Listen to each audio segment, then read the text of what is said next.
Salam sejahtera Malaysia, berita yang menggemparkan buat seluruh rakyat Malaysia. Baru-baru ini kita dikejutkan di mana Wan Bestari Net yang mengatakan bahawa Najib Razak adalah dalang utama.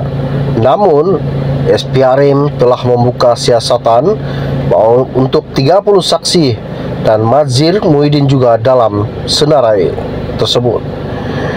SPRM sedang mempertimbangkan untuk memanggil bekas Menteri Pendidikan Mazhir Khalid bagi membantu siasatan kes Wan Bestari Net yang membabitkan sebuah syarikat yang dilantik oleh kementerian untuk menyediakan perkhidmatan jalur lebar kepada 8,000 sekolah didakwa membuat tuntutan palsu.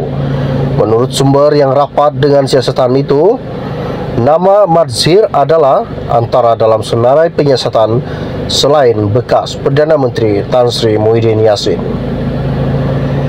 Beliau berkata, itulah orang kata Muhyiddin sahaja, sebenarnya bukan hanya tertumpu kepada zaman Muhyiddin. Orang lupa tentang Mazhir, dia pernah menjadi Menteri Pelajaran selepas Muhyiddin dipecat. Jadi dia memutuskan untuk meneruskan projek tersebut.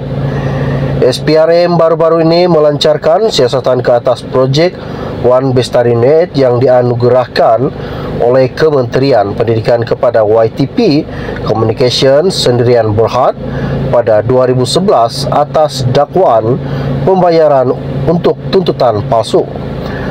Program berjumlah 4.4 juta bilion itu yang dianugerahkan melalui tender terbuka bertujuan untuk melengkapkan lebih 10,000 sekolah di seluruh negara dengan perkhidmatan jalur lebar dan mewujudkan persekitaran bilik darjah maya. Muhyiddin adalah Menteri Pendidikan ketika itu di bawah pentadbiran Najib Razak.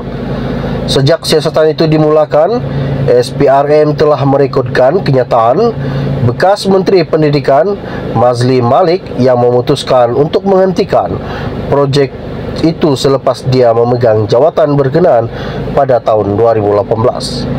Agensi anti rasuah itu juga telah menyerbu pejabat YTL dan sebuah pejabat kerajaan, kedua-duanya di Kuala Lumpur.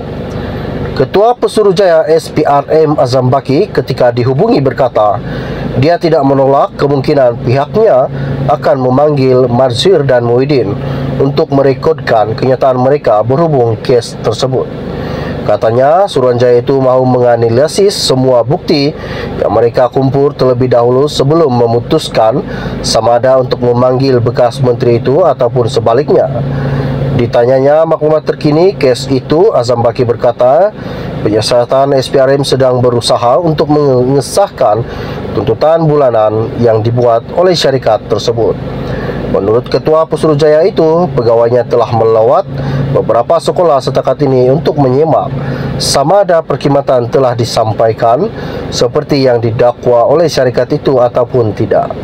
Seperti yang ditunjukkan oleh sumber kepada Malaysia Kini baru-baru dan difahamkan, antara aspek yang diteliti SPRM ialah syarat kontrak untuk syarikat berkenaan membina menara transmisi di setiap sekolah.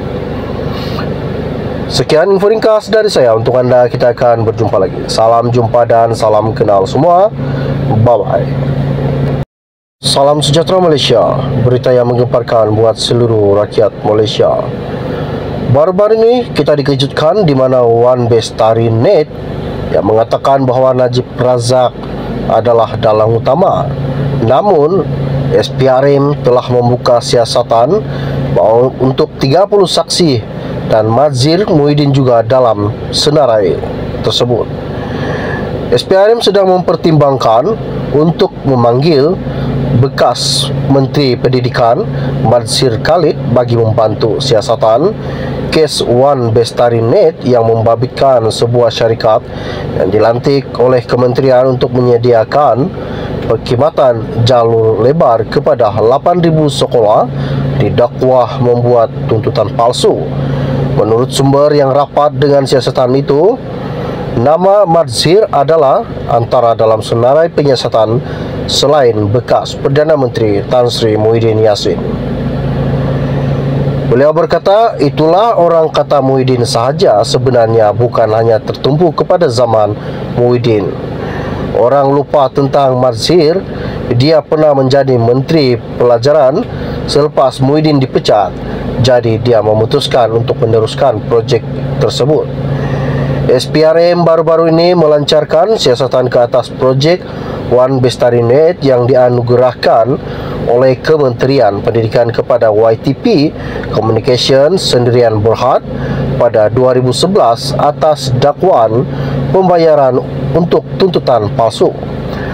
Program berjumlah 4.4 juta bilion itu yang dianugerahkan melalui tender terbuka bertujuan untuk melengkapkan lebih 10,000 sekolah di seluruh negara dengan perkhidmatan jalur lebar dan mewujudkan persekitaran bilik darjah maya. Muhyiddin adalah Menteri Pendidikan ketika itu di bawah pentadbiran Najib Razak. Sejak siasatan itu dimulakan, SPRM telah merekodkan kenyataan bekas Menteri Pendidikan Mazli Malik yang memutuskan untuk menghentikan projek itu selepas dia memegang jawatan berkenaan pada tahun 2018. Agensi anti rasuah itu juga telah menyerbu pejabat YTL dan sebuah pejabat kerajaan, kedua-duanya di Kuala Lumpur. Ketua Pesuruhjaya SPRM Azam Baki ketika dihubungi berkata, dia tidak menolak kemungkinan pihaknya akan memanggil Marzir dan Muhyiddin untuk merekodkan kenyataan mereka berhubung kes tersebut. Katanya, Suruhanjaya itu mahu menganalisis semua bukti yang mereka kumpul terlebih dahulu sebelum memutuskan sama ada untuk memanggil bekas menteri itu ataupun sebaliknya. Ditanyanya maklumat terkini kes itu, Azam Baki berkata, penyiasatan SPRM sedang berusaha untuk mengesahkan tuntutan bulanan yang dibuat oleh syarikat tersebut. Menurut Ketua Pesuruhjaya itu, pegawainya telah melawat beberapa sekolah setakat ini untuk menyimak sama ada perkhidmatan telah disampaikan seperti yang didakwa oleh syarikat itu ataupun tidak. Seperti yang ditunjukkan oleh sumber kepada Malaysia Kini baru-baru dan difahamkan, antara aspek yang diteliti SPRM ialah syarat kontrak untuk syarikat berkenaan membina menara transmisi di setiap sekolah. Sekian info ringkas dari saya untuk anda. Kita akan berjumpa lagi. Salam jumpa dan salam kenal semua. Bye-bye.